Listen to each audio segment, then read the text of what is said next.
My name is Jean-Philippe Bombay, and I'm happy to welcome you and start the conference here with the panel on emerging scholars.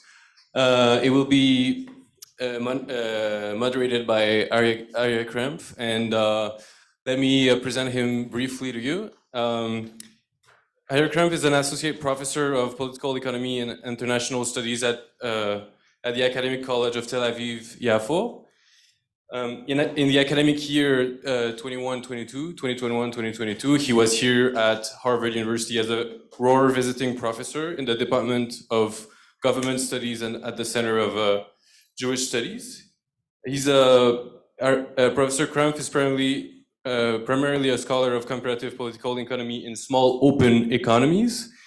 And he also has an interest in modern financial globalization and its transformation, its evolution. He has published work on Israel's economic transformation with a particular focus on the country's central bank. In his work, The Israeli Path to Neoliberalism, State Continuity and Change. His comparative framework is particularly useful as it engages with comparisons beyond Europe, notably in his analysis of the Israeli central bank in comparison with other late developing countries. And along the lines of financial globalization, he has published on the relationship between the Bundesbank and the Fed, the European Monetary Union, and he has co-authored an article called Financial Globalization as Positive Integration, Monetary Technocrats and the Euro-Dollar Market in the 1970s. So let us allow Arie Krampf to present and introduce our scholars for this first panel. Thank you. Yes, can you hear me? Yeah, thank you very much. I'm happy to open this panel, and I like to believe that it is symbolic that the first panel of the conference about money is about the periphery of money, which bring the periphery to the center. I would like first to thank Dana and John for initiating this wonderful panel and for inviting me to share it. I want to say a few words about the papers in this panel. The panel focuses on money and sovereignty in the life of semi-peripheral stage. Each of the paper focuses on a transformative moment in the economic history of a peripheral country, which is associated with the crisis of the money system. Each of the three papers discusses the response of the state to its own incapacity to control and govern money domestically, and each alludes to the impact of the global hierarchy of money on the state's capacity to respond. The panel includes three papers. The first paper by Dana Tsuk discusses the case of Israel in the 50s.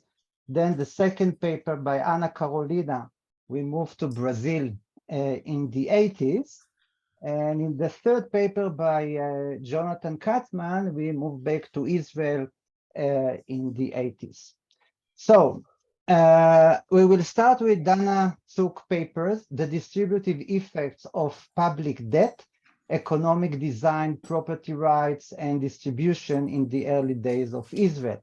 Dana Tsuk is a Harvard Law School doctor of juridical science and masters of laws. Her first law degree came from Tel Aviv University, where she also earned a BA in philosophy. In her doctoral dissertation, Dana explored how different legal regimes have shaped and constructed different economic interests for subgroups within the American middle class. The paper that she is presenting today won the Harvard Law and Political Economy Award for Best Papers for the 2022-2023 academic year. Dana, the floor is yours. Thank you very much, Arie, and thank you all for coming for this panel.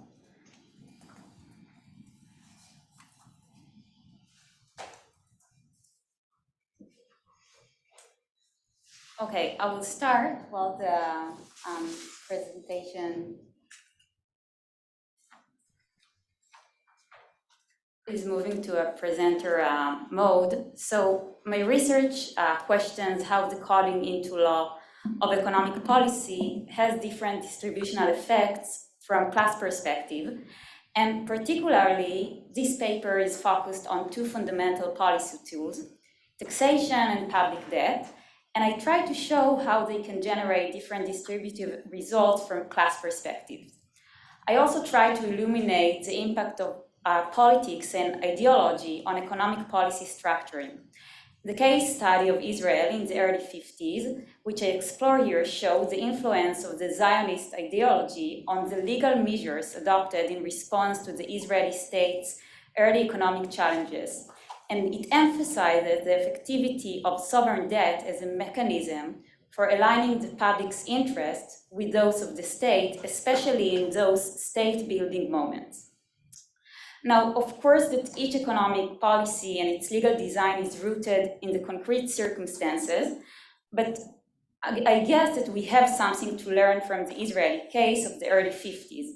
First, my research shows that the legal design of economic policy is always the result of ideology, necessity, and not less important, especially in developing countries, administrative capabilities. Even when we are talking about allegedly neutral or technocratic policies like issuing public debt. And second, I show in my research how the concrete legal design of debt affected the question of who held the governmental bonds and therefore affected the economic distribution within society.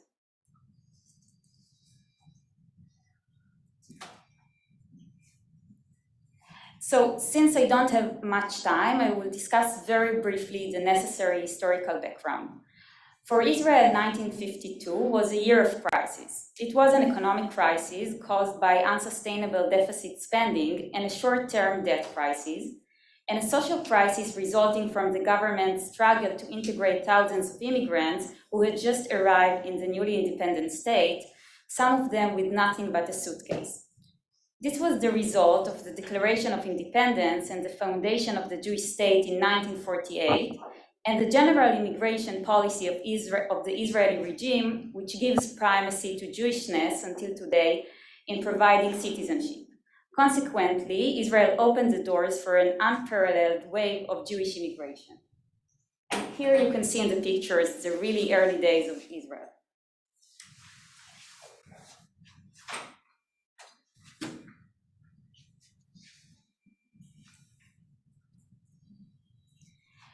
It was therefore that the Prime Minister, David Ben-Gurion, here in the picture, understood the socio-economic crisis as no less severe and unnerving than the war Israel just came out from with its neighboring Arab states. The struggle over money itself was the locus of that crisis. When the 1948 War of Independence ended, the Israeli government faced acute challenges of absorbing and integrating the massive number of new immigrants. The Jewish population in Israel more than doubled itself within 3 years. Together, the burden of war and the immigration called for special expenditures that were not designed to increase consumption, and indeed influenced by the Keynesian thinking that was popular in those days. The Israeli political and economic leadership didn't question the need for governmental intervention in the construction of the economy. But it was not through a mere application of the Keynesian policies that the economy developed. The Keynesian ideas were designed to address the specific problems that post-industrialized developing countries faced: a skilled unemployed workforce, idle production facilities, and untapped credit sources. The Israeli economy, on the other hand, dealt with a completely different set of problems. It had to absorb and integrate thousands of immigrants with no accommodation, that lacked the necessary skills a developing economy demands. The imperative need for rapid economic development forced the Israeli government into deficit spending and inflationary public expenditures. To avoid an increase in prices, the government implemented a price control mechanism. The cost of those policies were yet high, a suppressed inflation and the involvement of black market for goods.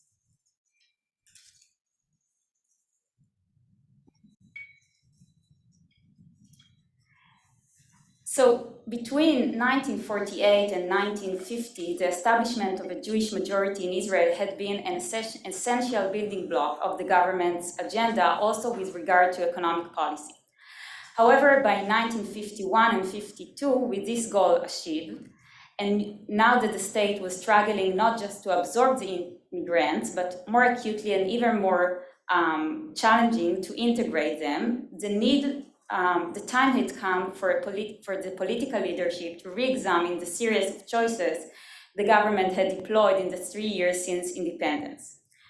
Most economists, also ones from the US, as Jonathan will elaborate in a couple of minutes, pushed the political leadership to rethink its economic policy, arguing in favor of a balanced monetary fiscal policy that would reinforce the citizens' trust in the Israeli currency, as well as that of the foreign investors. Therefore, in February 1952, the Prime Minister Ben-Gurion introduced a new economic policy that was aimed to eliminate inflation, to increase exports and to reduce imports, and to stabilize the country's balance of payment. The economic leadership saw the plan as a step toward market liberalization and as part of the establishment of the embryonic forms of an economy that is not subjected anymore just to the Zionist agenda. For the first time since independence, the government declared that it would stop printing money to support the needs of the immigrants.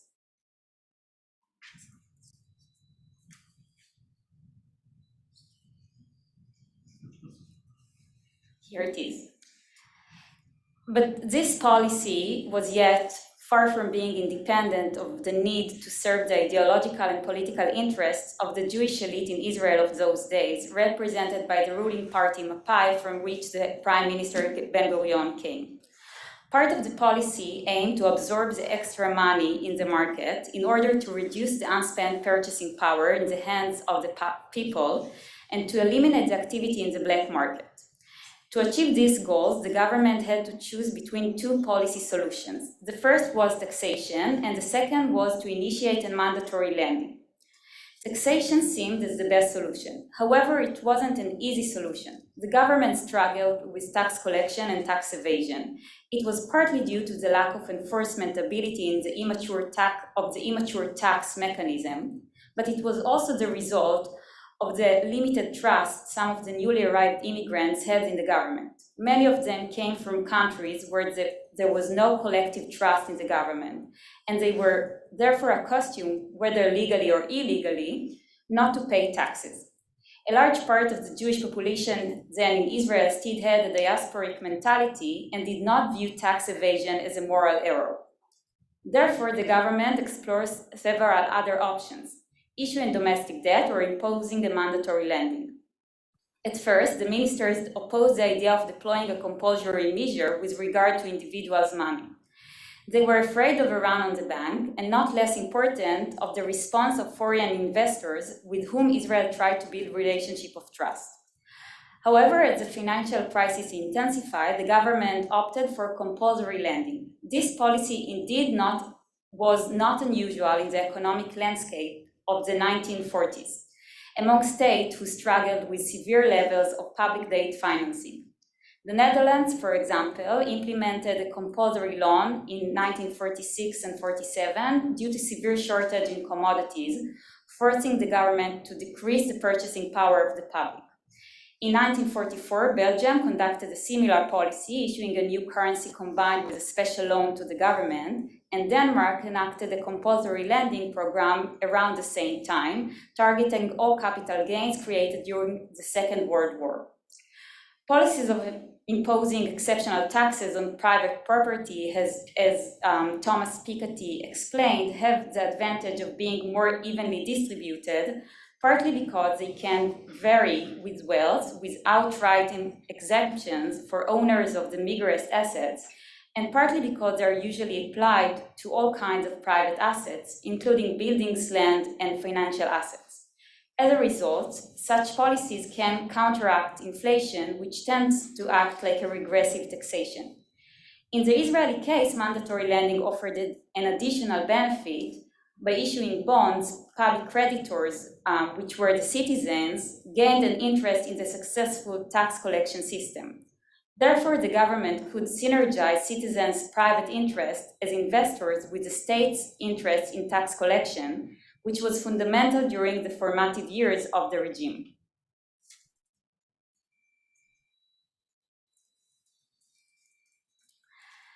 When the government chose to impose the mandatory lending, the main policy dilemma was who to collect the money from. Since it wanted to avoid evasion, the government chose to combine the first lending with the introduction of the new paper notes and the nullification of the old ones. The government decided that all holders of cash money or money held in demand deposit accounts had to exchange the old money at the main bank for newly issued paper notes, and 10% was deducted as a mandatory lending to the government. This policy, as I just said, had two major advantages compared to tax. First, it created a mechanism that could have overcome the poor tax collection capabilities. By taking out of circulation the old banknotes, people had no other choice but to exchange their money while lending a portion to the government. Second, unlike tax, lending is coupled with a promise of the government to repay the money back with an interest. These sums are usually paid out of tax revenue, and therefore public debt can incentivize citizens to pay their taxes by aligning their own economic interest with the interest of the state to increase its tax collection capabilities.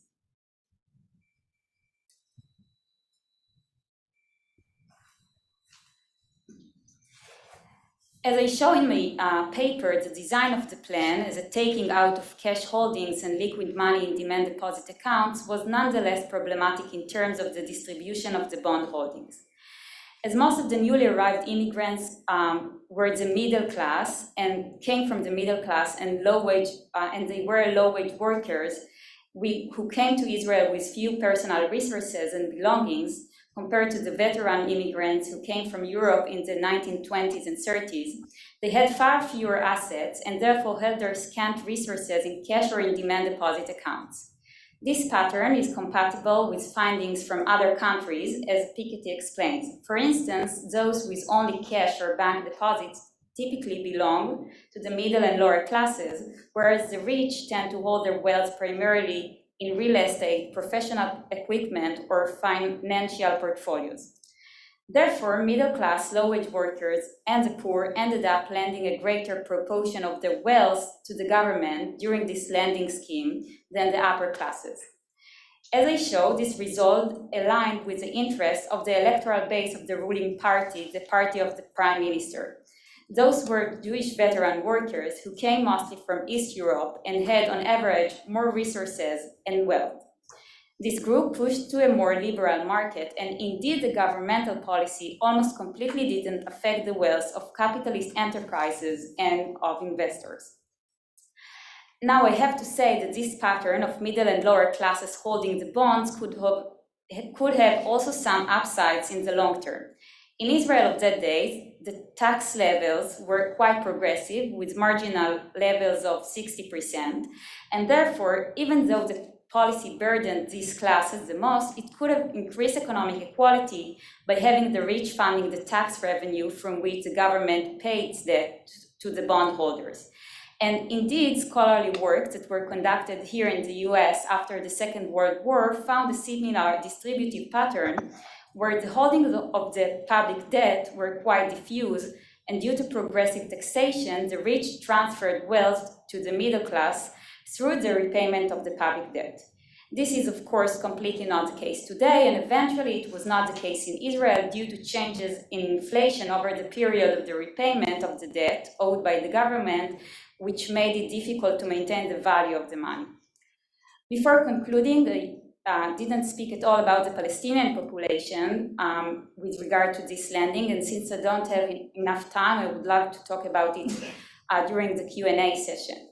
And lastly, I want to open it up for another question and to ask why, with many sectors in the Israeli society losing out thanks to this legal engineering of the plan, why it was so difficult to form a coalition against this plan. So the prime explanation lies in the significant political power of Ben-Gurion and his political party, which ruled the government at that time. However, it is interesting also to know that the legal design of the landing made it difficult to form a wide political coalition against it. By separating the interests of the cash holders and the property owners, the government demarcated the distributive effects of the landing on different subgroups within the Israeli society. Thank you.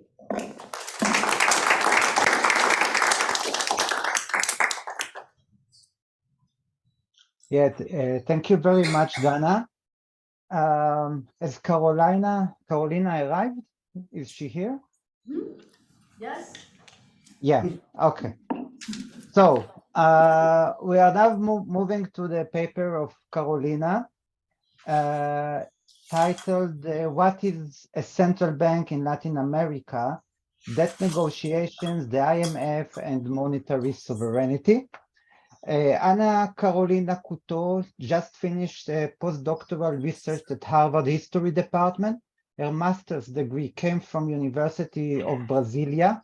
Her PhD came from partial completion at University of Brasilia and partial at Brown University. In her dissertation, she explored how a neoliberal financial reform intersected with the constitutional moment in Brazil's in the 80s. Her postdoctoral research, which she just concluded at Harvard History Department, explored how a liberal financial reform intersected a constitutional moment in Brazil, but now in the 19th century.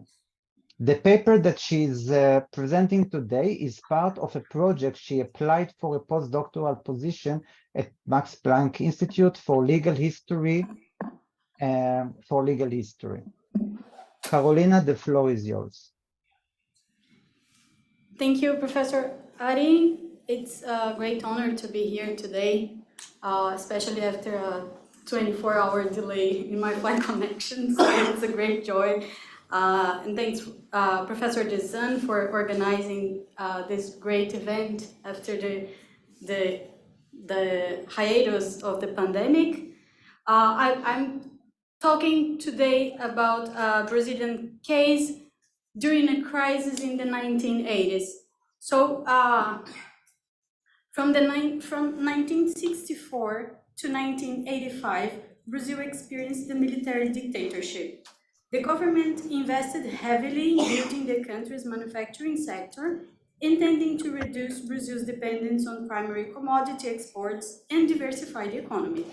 However, from the coup d'etat to the end of the dictatorship, the external debt gained huge proportions, jumping from $3 billion to $96 billion. Brazilian external debt, originally private and relatively small, transformed during the military dictatorship into gradually public and multiplied by the financial maelstrom of external and internal interest rates. The development model of the dictatorship posed several causes for the external debt crisis that Brazil experienced in the 1980s. As a consequence of the global economic recession of the early 1980s, the demand for Brazil's exports declined and the country was left with a large trade deficit and mounting external debt. Besides, the high interest rates demanded by international creditors in the early 1980s made it increasingly difficult for Brazil to service its external debt, leading to a debt crisis. In 1982, the debt crisis hit Mexico first and then almost the whole Latin America.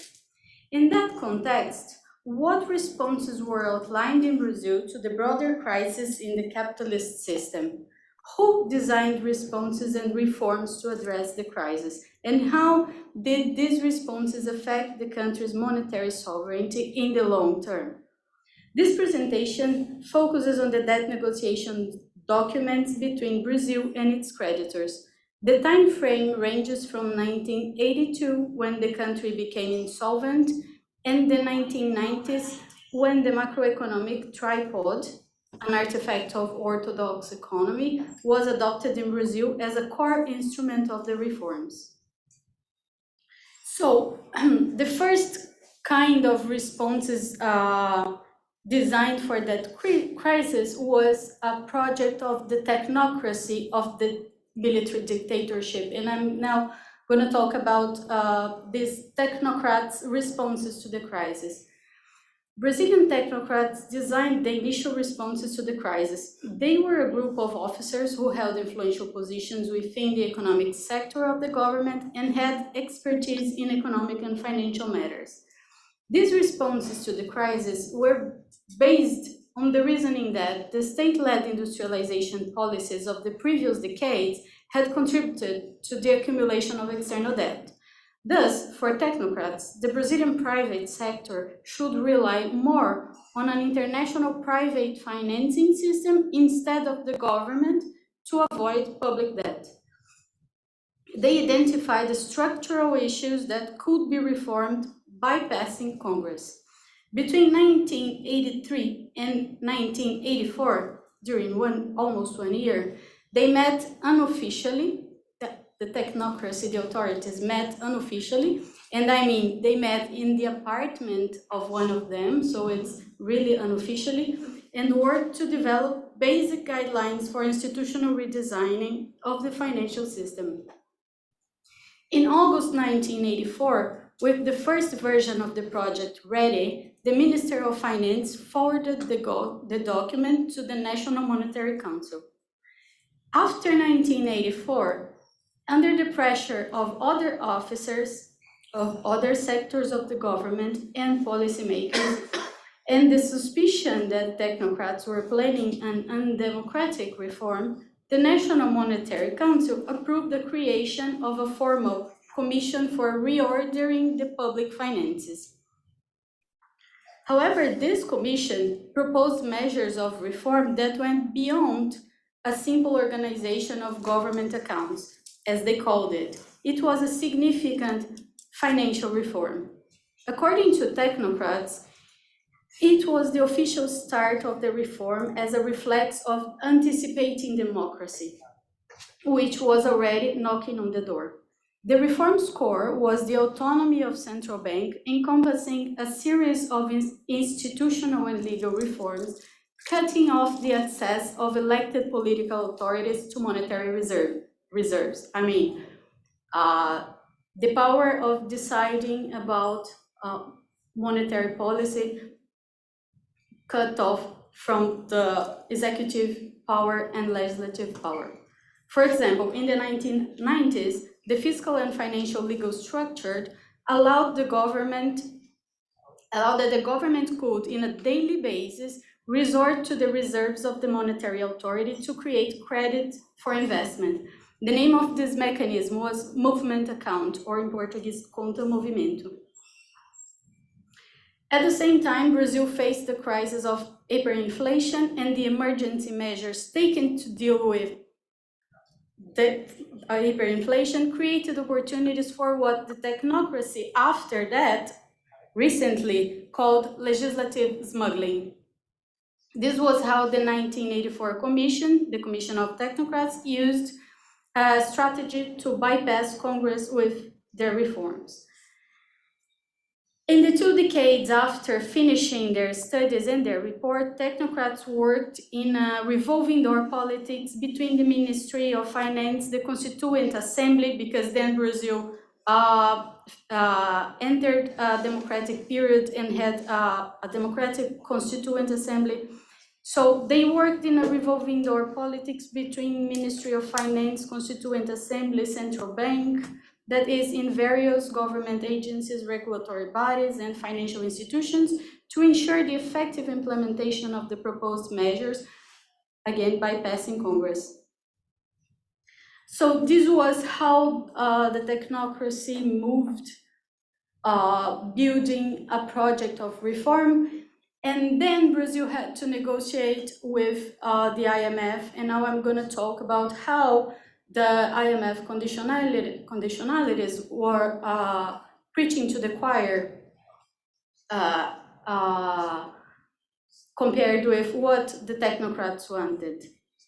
At the same time, between 1983 and 1984, technocrats elaborated 7 loan agreements with the IMF, the famous letters of intent and technical memorandum of understanding. Through documents like this, technocrats and the president, João Figueiredo, a dictator, committed Brazil to make specific reform measures. And just a quick note, the Brazilian constitutional provisions for these contracts with the IMF or agreements were not fulfilled. It was considered unconstitutional, it was formally, juridically considered unconstitutional after official investigations that happened in 1984. And the conclusion of the investigation were that the president and the authorities should face a process of impeachment, which never happened. The agreements required Brazil to implement a series of economic policy measures and structural reforms as a condition for receiving financial assistance. Ultimately, these measures pledged the floating exchange rate, primary surplus, meaning fiscal austerity, and an inflation target. They were in line with the project of the technocrats. From 1982 to 1987, several credit agreements were signed to roll over foreign debt. The most relevant points of the letters of intent to release source in the next years were the following: the elaboration of a tax reform project to be presented by the government to Congress in 1983, the autonomy of the central bank or the monetary authority to deal with monetary policy, and austerity in personnel expenses. Additionally, there were other broader provisions such as, quote unquote, the authorities intend to proceed with the liberalization of the financial system and the consultation system to review progress in implementing the program and achieving its objectives. From 1982 to 1993, many letters of intent were rewritten, and the failure to make the financial reform had been repeated in different manners. In 1987, there was even a moratorium. Because of that, technocrats decided that negotiations with the international community could be more efficient and flexible if a mediation committee were set up. Then they decided to create this committee to negotiate on behalf of Brazil. This committee would be composed, the technocrats decided, as a suggestion of the IMF economists. This committee would be composed by representatives of the creditors of the Brazilian government. Thus, it was created a Bank Advisory Committee for Brazil, and the delegate of Citibank, one of the creditors of Brazil, William Rhodes, would be the president of this committee composed of 14 banks. What I'm saying is that the Committee of Banks mediated Brazilian technocrats and the IMF until 1993. So what's the influence of private banks? Because most of the credit of the debt of Brazil at the time was held by private banks, not the IMF. Private banks had a significant role in the external debt crisis in Brazil, as they had been major creditors of the country, providing substantial loans during the period before the crisis. Their demands often aligned with the IMF's market-oriented reforms, liberalization, and austerity measures. The threat of a transmission of the crisis from Latin America to developed countries through the bankruptcy of private banks was real. Also, countries whose banks held significant amounts of Brazilian debt generally had a vested interest in resolving the debt crisis and ensuring the repayment of their loans. For example, both the finance minister and president of Central Bank of Germany declared that the country's public money would not cover the risks of German banks in business with Brazil. So what was the impact of this financial reform? The financial reform had three main aspects. First, the redesign of institutional and legal provisions made by the technocrats of the dictatorship from 1982 to 1993. That means even after the end of the military government. After that, there were the first phase plan of the Rio Plan, in Portuguese, Plano Real, designed by technocrats with the IMF and the Advisory Committee of Banks based on the famous Brady Plan.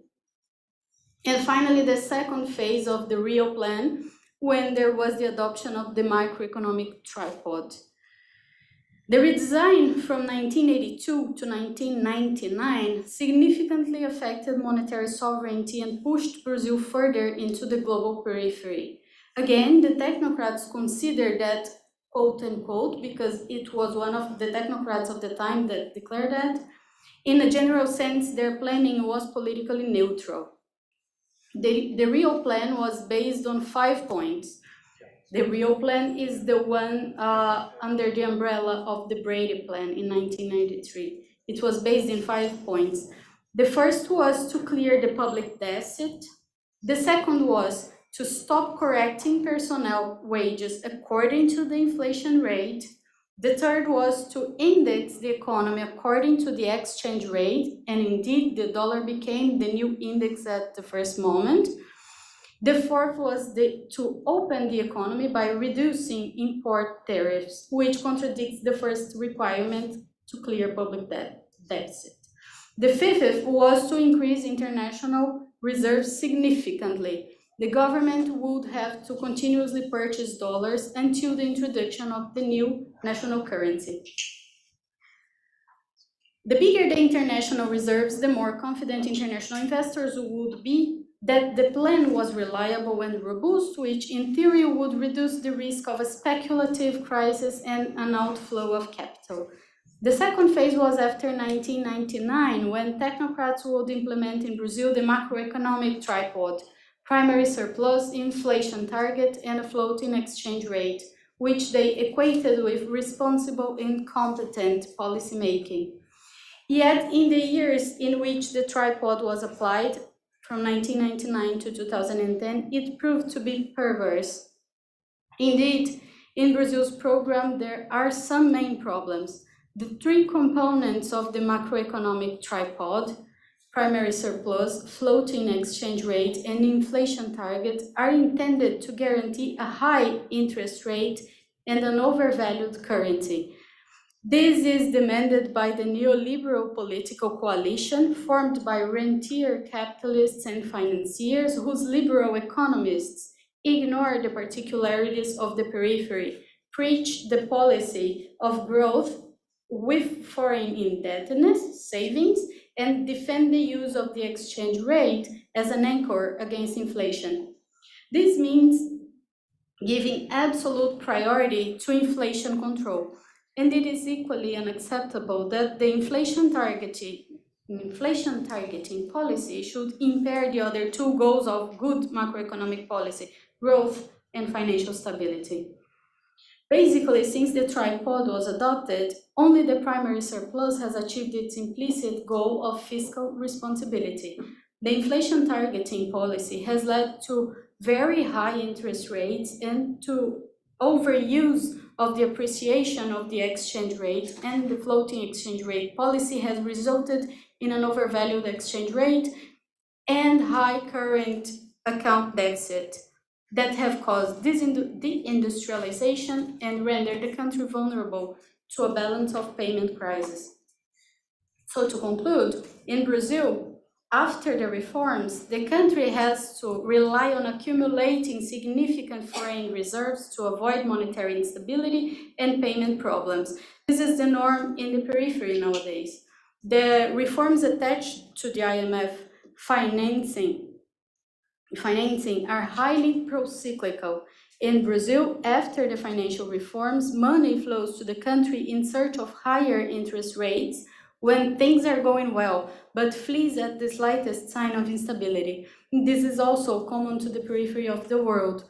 For decades, IMF conditionality has pushed countries to liberalize their capital accounts. And after the reforms designed by the IMF, private banks, and technocrats of the Brazilian dictatorship, there was a reduction in the degree to which the country could effectively exercise monetary, fiscal, and current or capital account policies, operate exchange rates, create money through the issuance of currency, and regulate how currency is used within the territory. In summary, this redesign of the financial system pushed Brazil more toward the periphery in the spectrum of monetary sovereignty. Thank you.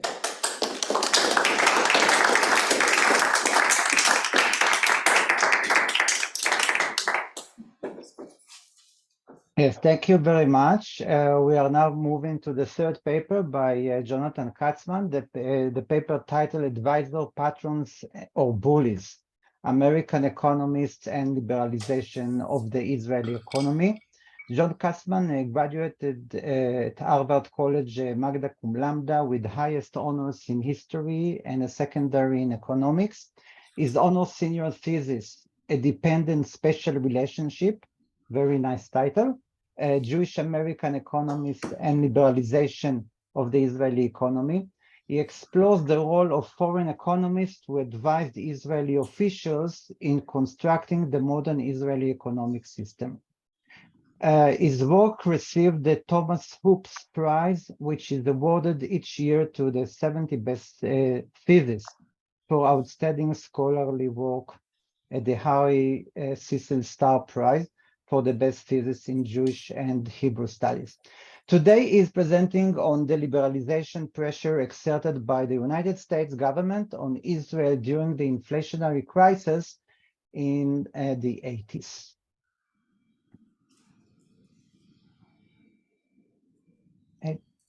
Thank you so much, Professor Krampf. And thank you, Dana and Anna Carolina. Those were so interesting. I'm hoping that I can tie everything together here in the last one. Share my screen.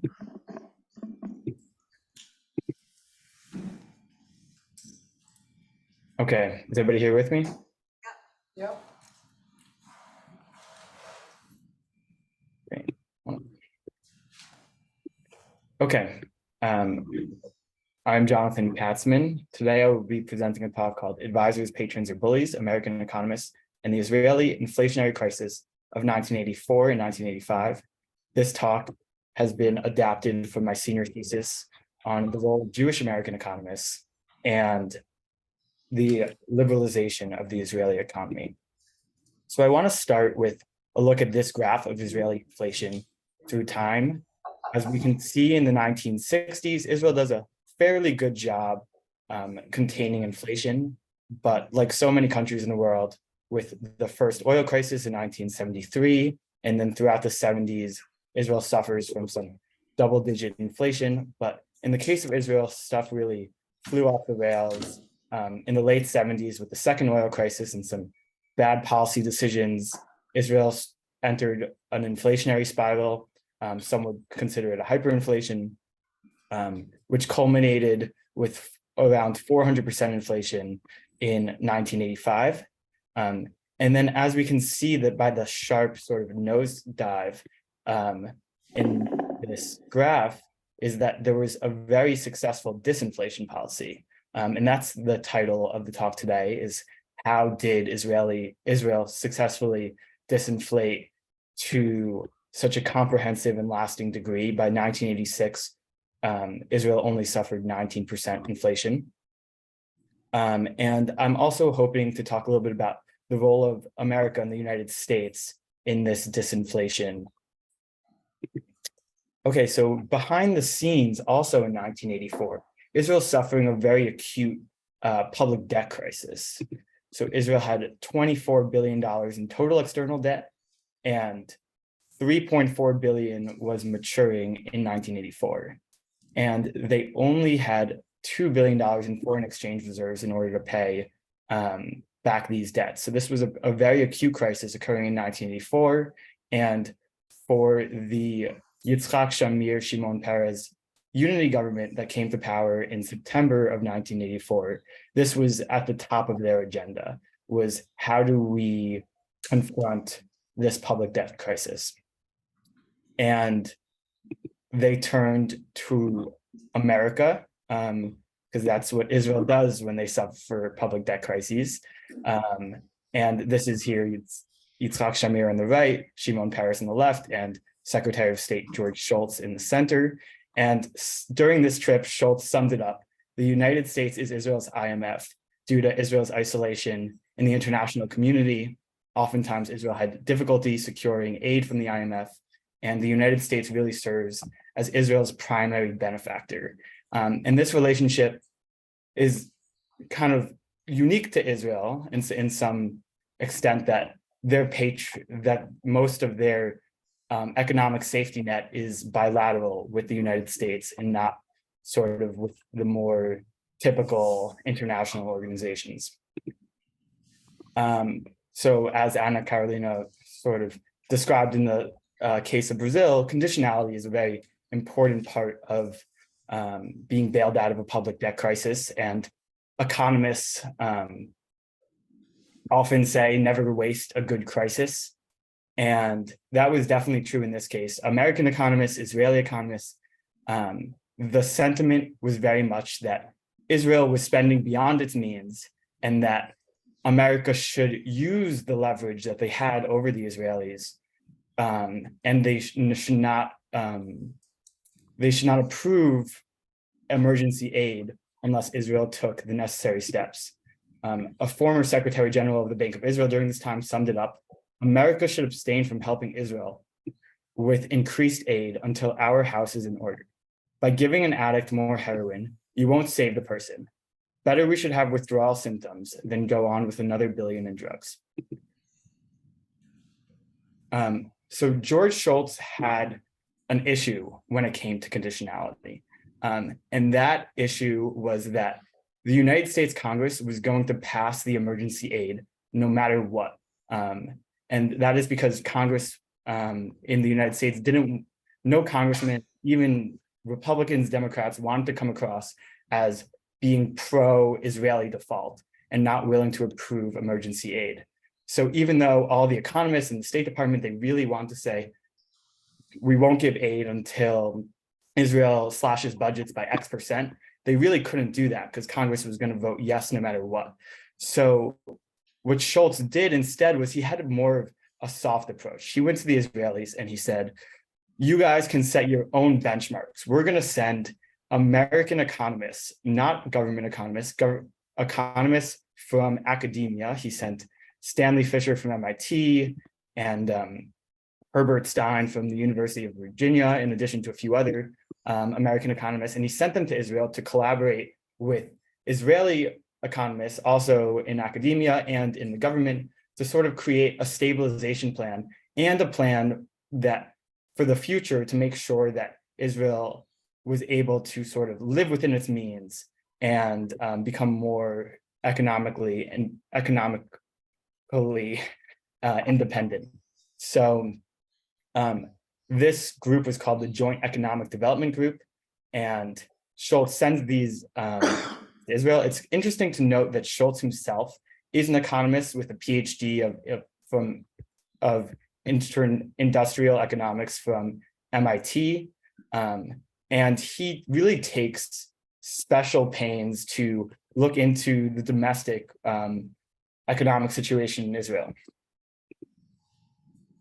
So during the trip of these American economists to Israel, two sort of different camps kind of formulate. So the first is the more orthodox theory of stabilization, which is championed by Herbert Stein, one of the Americans in the trips, and specifically in his 10 points, which were leaked to the Israeli media. And in his 10 points, Stein really bases a successful stabilization policy on large budget cuts. And these were budget cuts to social spending, budget cuts to the military, real wage reductions, and obviously this plan was very controversial when it was leaked and seen as extremely politically infeasible. And sort of at the same time, Michael Bruno, who is an economist at the Hebrew University, and he teams up with Stanley Fischer, another one of the American economists on this mission, and they produce a plan that they call heterodox. Heterodox in the sense that it was orthodox in that it had some minor budget cuts, much smaller than those in an orthodox plan, the one that Stein proposed. But it also called for wage and price freezes. And the point of that was they had a totally different conception of what inflation was. Their conception of inflation was sort of based on this theory of an inflation inertia, that there are these expectations that are driven by continual devaluations of the currency and negotiations that raise wages, that everybody's constantly expecting further devaluations and further wage increases, and that they're trapped in this sort of high inflation equilibrium. And in order to bring down inflation, all it takes is some minor budget cuts in conjunction with fixing the exchange rate and wage and price freezes. And that, because that was still pretty controversial, because wage freezes really were resisted by the Histadrut, the very strong Israeli labor union, but it didn't affect as many interest groups as the Orthodox plan, which the military didn't like. So ultimately, during a 1985 emergency cabinet meeting, Shimon Peres successfully, over a 20-hour period, is able to convince his cabinet to vote yes on a stabilization plan that looks very similar to the one that Bruno and Fischer proposed. And that actually ends up being the successful disinflation that we saw in that graph in the beginning. In addition to stabilizing inflation, it did begin a trend of reduced public sector expenditure, and ultimately helped Israel sort of get through the blossoming public debt issue that plagued it during many of its early decades. So it's kind of interesting. In addition to the inflation stabilization, the Americans had much broader goals. One of the main things that the Americans were lobbying for were institutional and legal reforms in Israel. They actually were lobbying for Knesset to pass certain laws. The first of which was the Bank of Israel law, or a non-money printing law, which basically prevented the politicians from pressuring the Bank of Israel to print money or to change interest rates, and gave the Bank of Israel a certain degree of independence. And the second was the budget law, which the purpose was to prevent the government from cheating on its own budgets, and to listen to it. And sort of these institutional and legal reforms, while not given that much attention during their day, have kind of, scholars looking back on it, believe that this was very important for the ongoing longevity of the stabilization. And the reason why inflation didn't return with the next,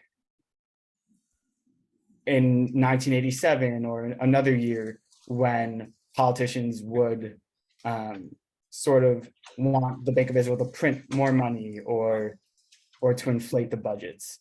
So now a second sort of interesting thing that the Americans were really pushing for the entire time was for more structural economic changes. And these are like larger neoliberal policy goals: privatization of businesses, sort of broad deregulation.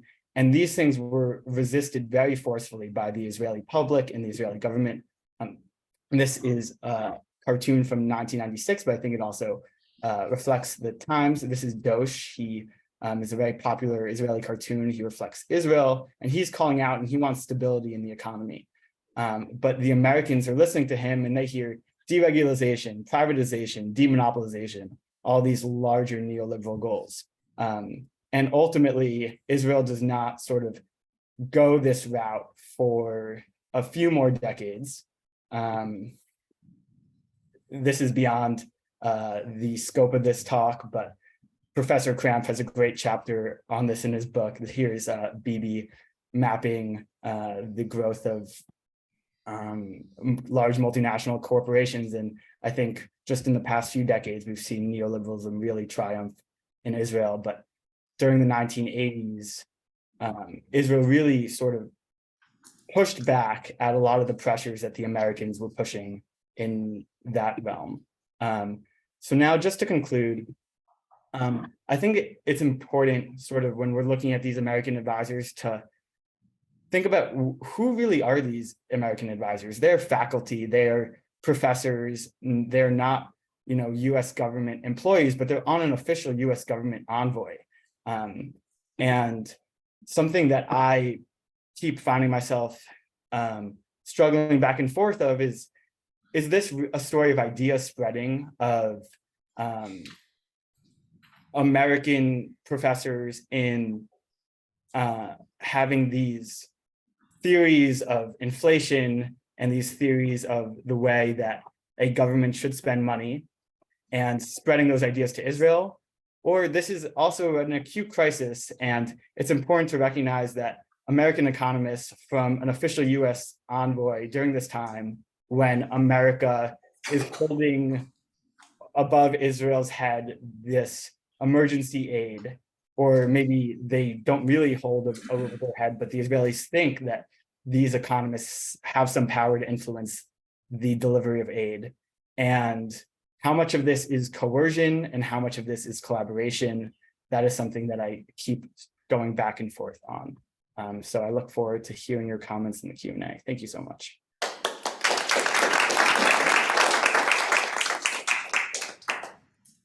Yeah, thank you very much, John, and all the three presenters. I can speak a lot, but I will try to be short. I'm not going to dig into the paper. I will give the specific comments to the speakers, but I will talk, you know, freestyle generally about the paper. I think all these three papers provided us with a snapshot of the financial history of developing economies, which turned into emerging economies. This process of state formation consists not only of political effort to institutionalize this formal sovereignty of the state, but also its effort to institutionalize its economic sovereignty within a hierarchical global system. The common denominator of the papers, as I see it, could be described as something like the three-fin dilemma of a peripheral country. Whereas the original three-fin dilemma is about the conflict between the global role of the dollar and its role as a domestic currency, the three-fin dilemma of a peripheral country is about the conflict between the need to respond to domestic circumstances and the need to maintain their position in the global monetary hierarchy and defend itself against external shock, risk, and threats. This dilemma is manifested differently across time and space, as we saw in the three papers. Let's move specifically to each papers. Dana told us an intriguing story about a critical period in the economic history of Israel between 51 and 53. For a period of 2 years, Israel was up in the air financially. Until 51, the government used foreign reserves the Jewish agency had accumulated during the Second World War. By 1950, those reserves were depleted and the government decided to enact the compulsory loan. In her paper, Dana focuses on two questions. The first is why the government decided to go for compulsory loan rather than tax. And the second question is about the distributive consequences of the loan. I will focus on the first question, why the state issued compulsory loan rather than tax. I think that Dana made a really convincing argument about the reasons, but I would like to highlight one point that she mentioned, but I think it could be developed further. In her paper, she present a quote from Christine Desalle saying that innovation of public debt made citizens investors out of subjects. Now, let us think, what does it mean making citizens investors out of subjects? I would like to suggest that an investor, unlike a subject, maintain a long-term relationship with its investment. The investor and the investee are mutually dependent for as long as the financial contract has not expired. I think in this respect, we could argue that the compulsory loan is a kind of a device that creates a temporal relationship between the investor, the citizens, and the investee, the state. Think about it this way. The government of a country that had been created 2 years ago, during which it was engaged in a war with its neighbors. I mean, its existence is still in question. So this state comes to the citizens and offers them a deal. Give us your money now. We will pay it back to you plus interest within 15 years. What kind of message does this deal delivers? Such a deal can either be interpreted as a fraud. If the state would not exist, within 15 years, you lose your money. Or it can constitute an interdependent relationship between the citizens and the state over the next 15 years. In more general terms, the act of lending is based on a belief in the future. In regular cases, we lend money to a state because we believe in its future. In this case, in the Israeli case in the 50s, the logic was reversed. We, the state, force you to lend us money, so you will have to believe in the future of the state. The practice of public debt financing creates a belief in the investment.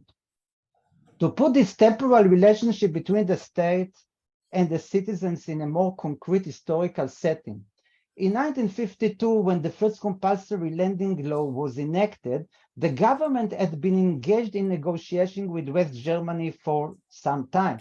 They knew that foreign currency would be delivered within the future, but they did not know exactly when. So eventually, the reparation agreement was finalized in 1953, and Israel got the money. The reparation financed Israel industrialization and growth for more than a decade. And in this sense, Dana, in your analysis, basically the loan is paid back also from foreign currency, at least in principle. Now, I move to the two papers about Israel and Brazil. So those two papers discuss the financial crisis in two peripheral countries around the same time in the 80s, which in a way, they treat the same phenomena, the crisis in peripheral countries in the 80s. And in both cases, developing countries faced the foreign debt crisis after a decade of generous lending from the United States. The similarity between the two cases support the view that the debt crisis in the periphery were not the outcome of domestic, at least not only domestic failure, but it was a kind of global phenomena.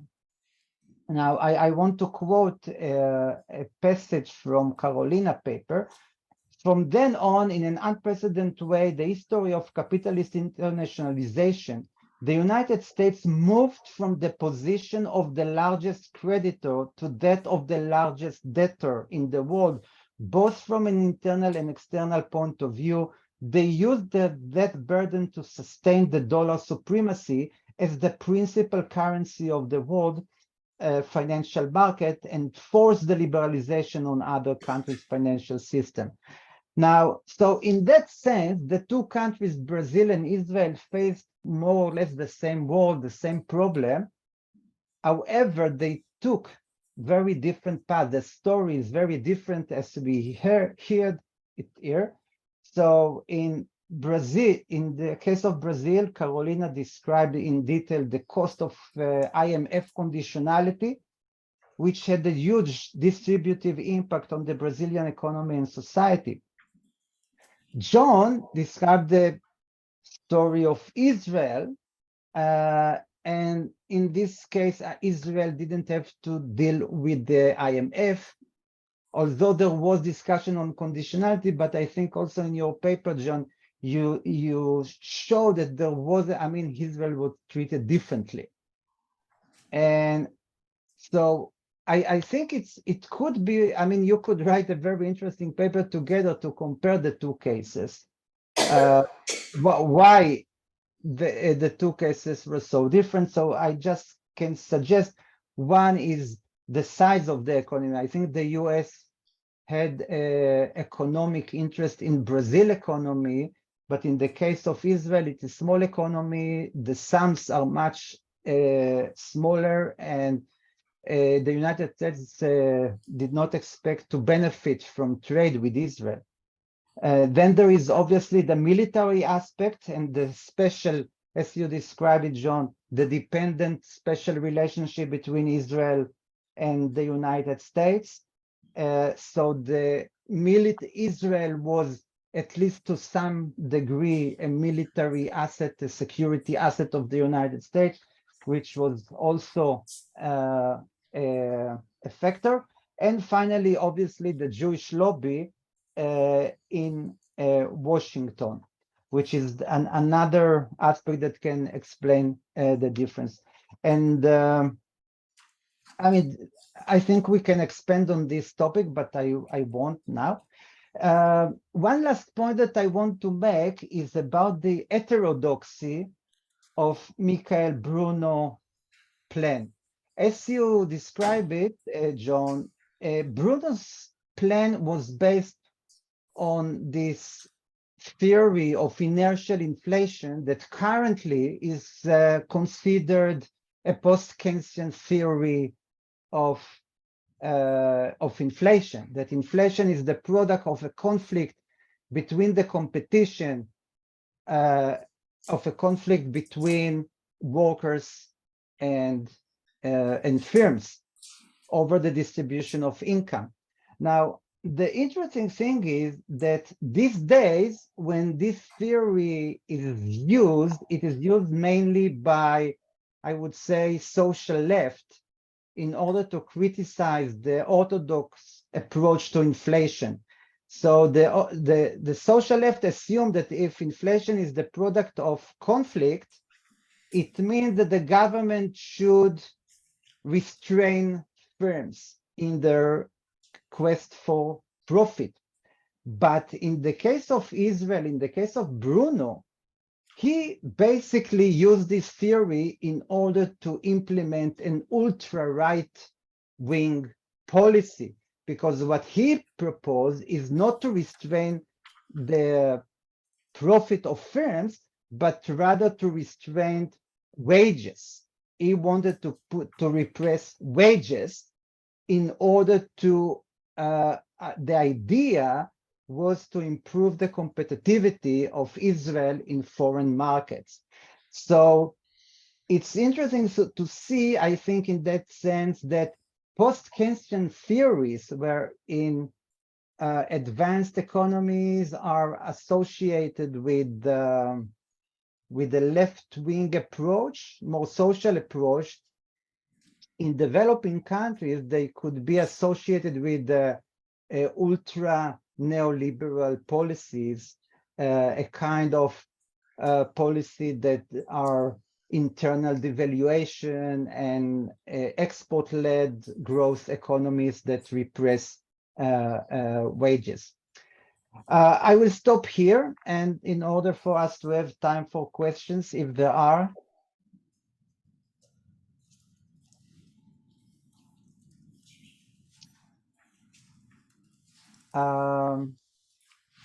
I cannot see if there are participants in the place. Hello. Am I audible? Yes. Yes, okay. Hi, this is Rebecca Spang from Indiana University. I really appreciated the final point by Professor Krampf about the way in which wage and price controls can be part of a right-wing as well as a left-wing agenda. I think that's an important corrective to the way they're sometimes talked about today. My question, though, is actually for Anna Karolina, because I was really struck by Jonathan's point about trying to decide the extent to which these American advisors are collaborators, dictators, intellectual missionaries. And so, Anna Karolina, I was wondering about your committee of technocrats. What's motivating them? What's driving them? Is it that they went to school somewhere? Oh, I don't know, Chicago, and they think this must just be the way to do it? Do they stand to personally enrich themselves? I just want to know more about what's in it for them.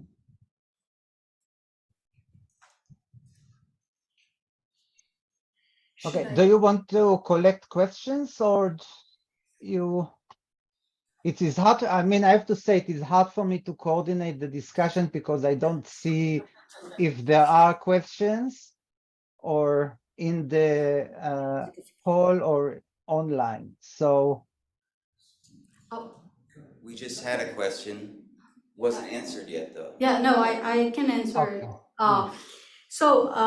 Thanks for the question, Professor Spang.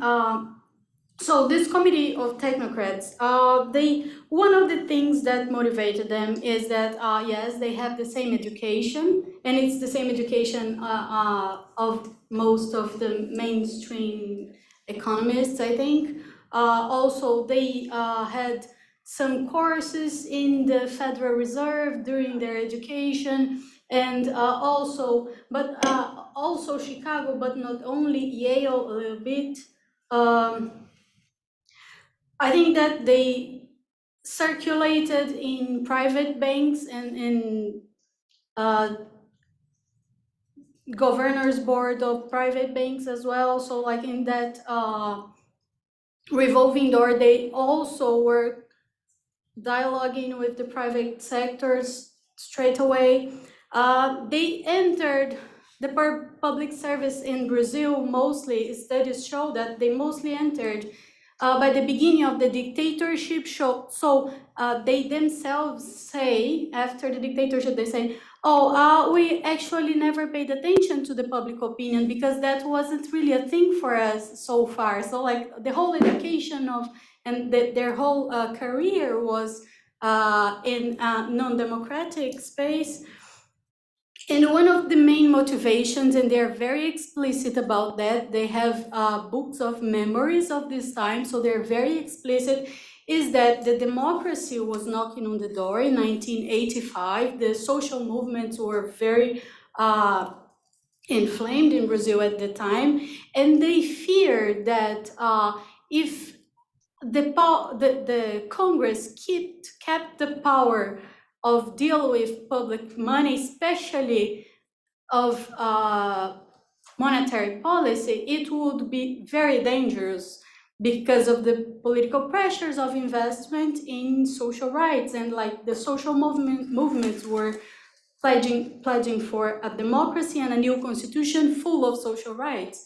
So what they wanted to do was, as we see the democracy coming, we want to do a huge reform, taking the Congress out of those discussions and keeping us, the experts, important after the democracy. So they were really in favor of the redemocratization in a way.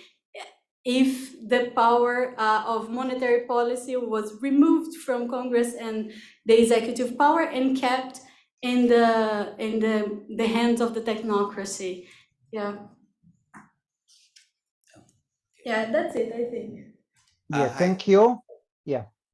Carrie Pector, Retirement Income Journal. I came in a little late, so I don't know if we established at the beginning that when a country has to borrow in a currency other than its own, bad things are eventually going to happen. And that seems to be a common theme. But now I do a lot of research on Social Security and the Social Security crisis. So I was really interested in the idea of the compulsory lending. And I wonder if you can clarify, when the compulsory lending is, the folks are lending out of the money that the government has spent into the economy, right?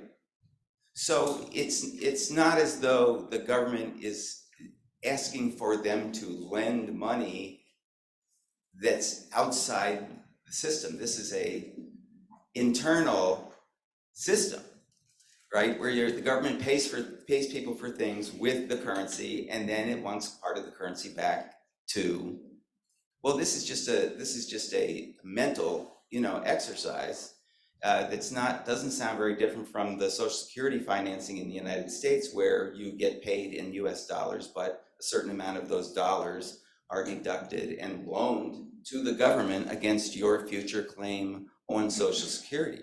And so, what you were talking about really helps, I think, inform some of the political dynamics and economic dynamics of the Social Security debate in the United States, which I think it's a debate that's at a low level now, but in just a few years will be much higher.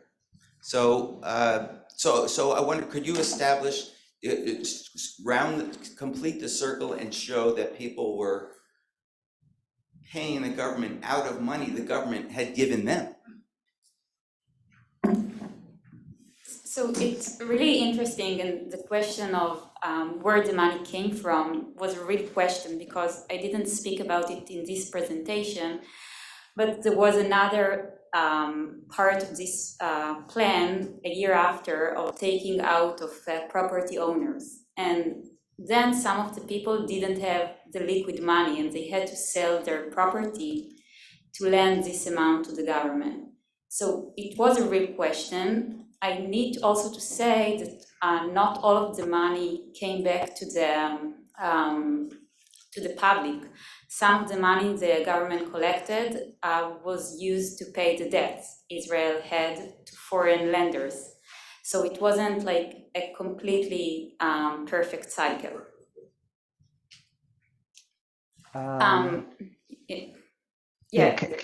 I would like to add something. I think this is an important point that you make. I think part of the rationale of compulsory lending was the government wanted to absorb liquidity from the private sector in order to prevent it to go to what was called the unproductive activities. They had to, because otherwise they had a problem to controlling the allocation of credit. And you probably know that in this period, most countries exercised credit control, and they allocated credit to certain activities and certain sectors. And in this period, the Israeli government, there was no central bank at the time, and the bank supervision department was really weak, and they didn't have any instrument to control the allocation of credit. So I think this is one of the reasons why they wanted to take control of private credit and allocate it to activities that were consistent with national interests. We'll take one more question, and afterwards we'll take a few minutes to connect to the Hamburg plenary. Thanks. This is Anush Kapadia from IIT Bombay. I loved all the papers. I have thoughts on all of them. I'll just limit myself to Dana. I wanted to give you an opportunity to bring the Palestinians in, because you mentioned that. It's interesting because there's a Palestinian saying that Israelis got a country fully furnished, right? Because it was built on the ruins of another one. So there are assets there, right? And the problem, as Arie was saying, is how then to kind of allocate within that, and how to sort of pump that economy up. And here the mandated savings is very interesting. So there are, and I think the variety of techniques of mandated borrowing, lending, generates different kind of political effects. And I think the direct one of going to the citizens or some citizens and borrowing compulsorily from them generates a certain kind of political effect. In other dirigist countries, I work on India, France, a lot of, the compulsory saving is imposed on the banks, not on, so people put their money into banks, savers put their money in banks, and then banks are compelled to have some fraction of their loan book, lent on to the government, right? Now, so there's at least one step of mediation there, and that creates a different kind of, or an absence in some sense of a kind of the transformation between subject and financial citizen of a certain kind, versus this very direct kind, which is very much war finance kind of, you can think of Liberty bonds and elsewhere. So I think, and Social Security was mentioned. So I think the different techniques of it. So when you say mandated savings, within that there's a broad variety, and I think there can be different effects depending on the different political effects, depending on the techniques used. But thanks.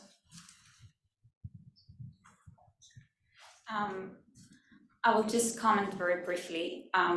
So the paper doesn't really discuss the whole situation of the Palestinian population in Israel in the late 40s and early 50s. But with regard to this plan, so many of the Palestinians even didn't understand that they have to lend to the government because all the publication was in Hebrew. And so they just lost their money because they didn't exchange their old notes into the new ones. And also many of them held some of the money outside of Israel, and because of the nullification of the money, they just lost it. Thank you very much, Dana, Carolina, John, and the organizer. I hope you enjoyed as I did. I think we will conclude now, and we will move to Hamburg. Thank you very much. Yeah, thank you very much, and thank you to Professor Krampf as well, and to the remote crowd, and our panelists, of course.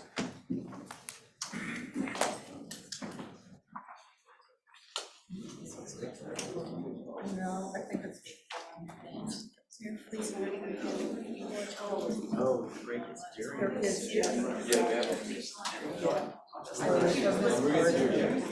Just to make it clear for everyone, so the Hamburg, the Hamburg panel will be streamed here, and most Hamburg activities, all Hamburg activities will be streamed here. So feel free to stay. We'll arrange the setup within a few minutes.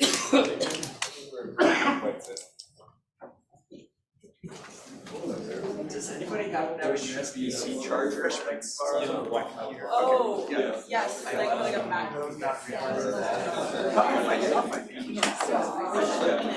Yeah, I will. And thank you for adding the